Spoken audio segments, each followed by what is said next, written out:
চাওঁতে চাওঁতে আমাৰ মাজৰ পৰা আইতা আজি নোহোৱা হোৱাৰ এবছৰেই পাৰ হ'ল। তাৰ বাবে যোৱা 4 জুন অৰ্থাৎ বুধবাৰে আইতাৰ মৃত্যুবাৰ্ষিকী বছৰেকীয়া সকামখন আয়োজন কৰা হৈছিলে। তো এয়া হ'ল আগদিনা ৰাতিৰ পৰিৱেশ, 3 জুনৰ ৰাতিৰ পৰিৱেশ। যিখিনি কৰিব লাগে সেইখিনি যোগাৰ কৰা হৈছিলে। লগতে গাঁৱৰ লগতে ৰিলেটিভছ মানুহখিনি আহি যিখিনি সকামৰ ভোজৰ চব্জি কাটিব লাগে সেইখিনি যোগাৰ কৰি আছে। লাহে লাহে হ'লেই প্ৰায়। আৰু এনেকৈয়ে আজি নিৰামিষে ভাত খোৱা যাব।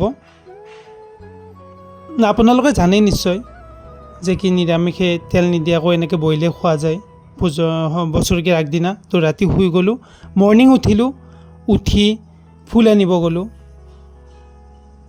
যে সকাম হওক বিয়া হওক যিয়ে নহওক ফুল তুলসী এইটোৱে মেইন হৈ যায়। এইবাৰ গৈ আছোঁ মাছ কিনি আনিবলৈকে।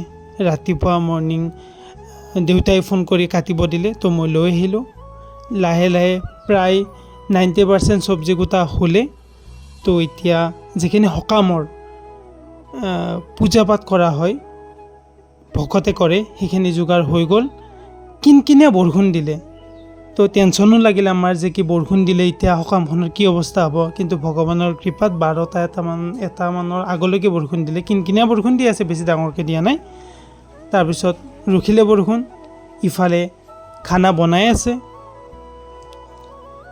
তো বতৰটো এতিয়া কোনো প্ৰব্লেম নাই। এনেকৈয়ে পূজা পাঠ চলি আছে, ভকতে পূজা পাঠ কৰি আছে।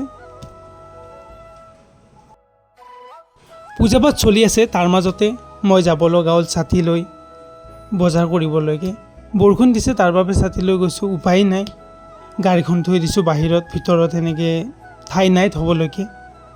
এনেকৈয়ে দেউতাই নিয়মখিনি কৰি আছে। আপোনালোকে জানেই এইখিনি বুজাব লগা নাই, ভিডিঅ'টো চাই আপোনালোকে নিশ্চয় গম পাইছে যিখিনি নিয়ম কৰে মাক ঢুকোৱাৰ পিছত ল'ৰাই সেইখিনি কৰি আছে। এনেকৈয়ে সেৱা ল'ব হ'ব আৰু বেছি টাইম নাই, আমি ৰখি আছোঁ। সেৱা লোৱা হৈ গ'ল, তাৰপিছত প্ৰসাদ বিতৰণ।